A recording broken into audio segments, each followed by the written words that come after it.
నమస్తే ఎక్స్‌ప్రెస్ మినిట్‌కు స్వాగతం. ఆంధ్రప్రదేశ్‌కు సంబంధించిన అప్డేట్స్‌ను చూద్దాం. రాష్ట్ర రాజధాని నిర్మాణ బాధ్యత కేంద్రానిదేనని ఆంధ్ర మేధావుల ఫోరం స్పష్టం చేసింది. ఏపీకి ప్రత్యేక హోదా ఇస్తుందో, ప్యాకేజీ ప్రకటిస్తుందో కేంద్రం స్పష్టం చేయాలని డిమాండ్ చేశారు.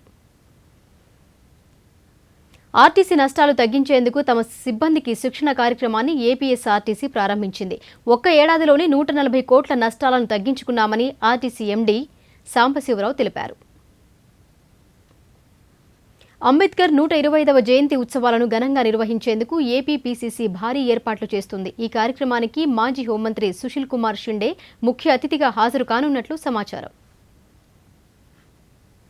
గుంటూరు జిల్లాలోనూ సైకో కలకలం రేగింది. జీజీహెచ్ వద్ద ఓ వ్యక్తికి ఆగంతకుడు సిరంజి గుచ్చి పరారయ్యాడు. బాధితుడికి ప్రభుత్వాసుపత్రిలో వైద్య పరీక్షలు నిర్వహించారు.